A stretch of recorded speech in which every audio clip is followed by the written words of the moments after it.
Kalau mau lama-lama, saya mengundang dengan resmi, boleh kunjungan pelayanan di jemaat saya.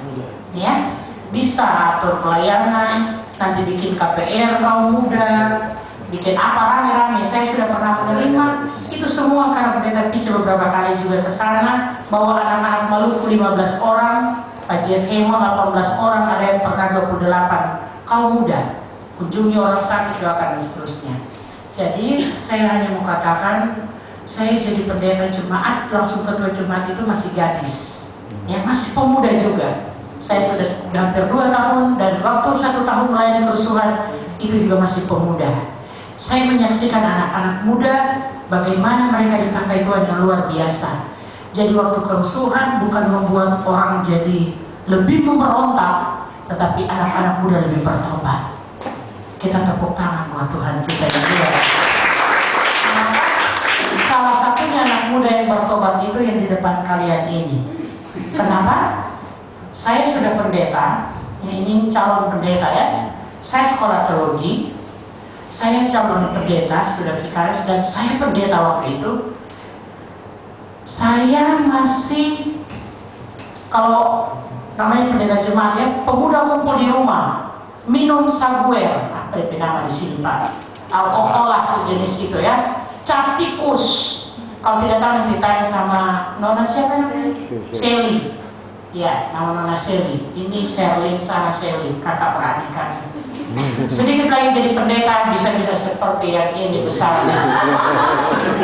Jadi tahan ya. Jadi yang bertobat salah satunya di depan kalian pemuda di depan. Kenapa? Kami kalau malam, ini pendeta jemaat, ketua jemaat lagi ibu di jemaat. Tapi kalau malam pemuda kumpul di rumah, ya, bikin acara, yang merokok silakan merokok, yang minum saguer. Bahkan saya punya diaken itu senang sekali minum anggur. Saya beli anggur kalau ibadah, beli cap tikus, beli saguer, pengucapan syukur ya. Di sini tidak ada cara begitu, di sana namanya padungku, di sana namanya pengucapan. Habis pesta panen, 1 hari itu setelah ibadah orang makan minum sepuas-puasnya, makanan tersedia di meja kala lagi Natalan ya. Tetapi sejak kerusuhan itu, saya mengerti banyak hal. Tuhan ubahkan hidup saya. Ternyata kita kalau mau berjumpa dengan Tuhan bukan nanti di sekolah teologi. Tuhan mau rubah hidup kita secara pribadi ketika kita menerima Tuhan dengan terbuka dan mengerti apa yang terjadi. Tuhan izinkan saya mengalami itu. Saya mau katakan itu kepada rekan-rekan pemuda, mengapa? Saya sudah Kristen, saya juga hidup dalam keluarga pelayan, saya setia doa dan ibadah dari kelas 3 SD. Saya kelas 1 kelas 2 SD tidak tahu membaca, tapi matematika 10. Kelas 3 langsung ranking. Kenapa? Karena kakak saya yang dari Manado ngajar saya tidur berdoa, makan dan seterusnya berdoa. Mau ke sekolah berdoa, tiba di sekolah berdoa, mau pergi berdoa. Kelas 3 SD saya sudah hidup dalam doa, dan sejak itu saya juara 1, dan saya sampai selesai. Saya beberapa kali menerima beasiswa, dan sekarang lagi mempersiapkan diri untuk S3 bersama suami. Doakan ya, saya suami istri pendeta, baru 1 anak juga. Jadi suami saya juga ganteng, lebih ganteng tidak ada samanya di sini kayaknya. Iya, dan saya mau 7 menit, tinggal 2 menit ya, saya mau bicara bahwa apa yang saya mau katakan, saya baru menyadari kenapa gereja harus dibakar. Saya menyaksikan mengapa orang percaya terusir begitu. Orang tidak ada artinya itu pangkat, kekayaan, uang, biar ada uang tidak ada artinya. Kenapa?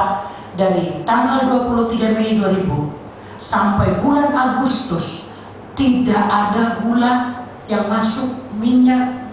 Biar mau ada uang, tidak ada, mau beli apa tidak ada. Kenapa? Orang yang tidak belanja waktu itu tidak bisa. Bayangkan kalau minyak kelapa yang apa gula, kalau minyak kelapa bisa dibikin ya, disarankan minyak kelapa dan lain-lain. Saya mengerti begini. Tuhan terima kasih. Kalau saya Tuhan izinkan, saya baru tahu doa puasa waktu itu. Pokoknya saya tahu puasa itu tidak makan, tidak minum. Waktu tidur pun saya dengar firman Tuhan diputar di telinga saya seperti kaset. Saya mengalami banyak perkara secara pribadi waktu keadaan itu saya menyerahkan diri, merubah. Jadi saya bilang, maaf, saya tidak lagi memberi orang merokok dari uang persembahan kepada Tuhan. Kenapa? Karena gaji pendeta, gaji vikaris, pelayan Tuhan, itu adalah uang yang sudah didoakan dan persembahkan pada Tuhan. Bukan berarti kalian punya uang itu bukan uang Tuhan ya, kalau bukan pelayan. Tetapi secara langsung, semua kita ini penata layan, semuanya Tuhan punya, termasuk hidup kita bukan kita punya. Saat itu saya baru mengerti, tidak boleh dua hal paling tidak. Tidak boleh beli untuk rokok dan tidak boleh untuk minuman keras. Termasuk siapapun keluarga saya yang masih merokok dan minum, saya tidak akan berikan uang untuk itu, sekecil apapun.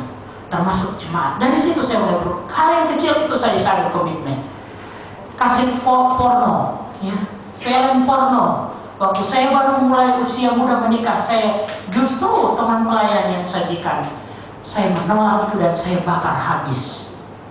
Perubahan pada pribadi saya dulu. Saya mengalami waktu keusuhan.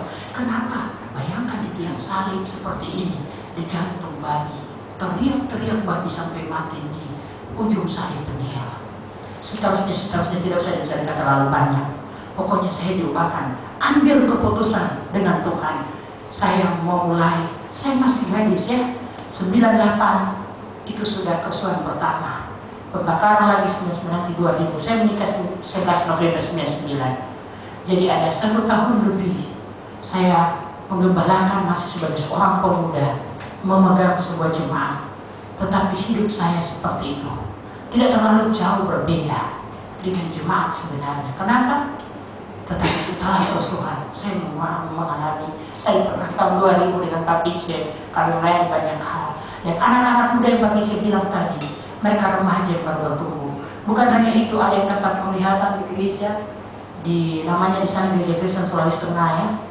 Jadi dia tulisan di dinding, kami sudah saling Pak Pice, Liana namanya. Yang selfie, yang anak kecil, mereka semua mendapat pernyataan itu semua anak-anak muda. Dan di satu kele itu, satu tempat itu, tidak ada lagi orang waktu itu merokok. Sepanjang malam orang ibadah, muji Tuhan, tepuk tangan, buat tenda, tidak cukup untuk ibadah pada cepat. Itu terjadi lalu. Dan bahkan sekarang, Bapak bisa tahu, terjadi pemekaran jemaat di Keli. Jemaat itu terus bertumbuh. Yang jemaat tenda, dulu namanya jemaat tenda, sekarang sudah jadi sebuah jemaat.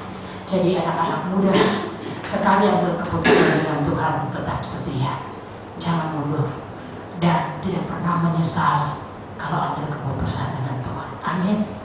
Tidak akan pernah menyesal, tetapi kita akan sangat menyesal kalau kita tidak ambil keputusan sekarang. Terlambat. Kalau so tua, so tidak bisa berjalan, so tidak ada apa-apa lagi, baru kuserahkan hidupku bagimu Tuhan. Sekarang waktunya masih muda, pergi di Poso, pergi di Sanyar. Ada Ibu Dian misalnya Pak Pice di situ. Pergi di Kalimantan, dia sudah tahu daerah. Kalau di Poso nanti saya ngatur kalau anak muda mau kunjungan pelayanan mau apa ya. Bukan hanya sekedar rame-rame. Bisa kita menjangkau. Jangan pikir oh di sana seorang Kristen banyak. Seorang Kristen banyak, tapi mau masuk surga semua kalau hidupnya tidak berubah. Itu penting. Jadi kalau kalian ke sana, bantu juga kami pendeta di sana. Kita saling melayani. Puji Tuhan, Tuhan memberkati pertumbuhan pelayanan di sini. Barangkali sedikit yang disampaikan. Sebenarnya banyak hal saya rindukan, tapi itulah kenyataan. Susi yang ditembak tadi itu masih seorang gadis, juga waktu dia mati. Tapi jangan ini yang mati, toh tetap mau hidup. Pendeta ini di Sangir masih kurang pendeta. Kalau sudah jadi pendeta pulang di Sangir, kalau boleh, ya. Jadi ajak orang di sini ke sana. Tapi tidak apa-apa pendeta dulu di sini untuk memberkati Sangir. Di sana masih kurang pendeta. Tapi tidak apa-apa di sini untuk macam Pak Pice di Manado, tidak pulang di Manado langsung, tapi selalu ke Manado, ke Poso, ke mana semua daerah. Begitu juga nanti calon nona pendeta ini kita doakan ya. Dan saya lihat semua ini wajah-wajah pendeta semua ya. Biarlah kita mahasiswa yang berhati pendeta, ya, pekerja yang berhati pendeta, ya, semua kalau berhati pendeta, haleluya. Tuhan memberkati, shalom.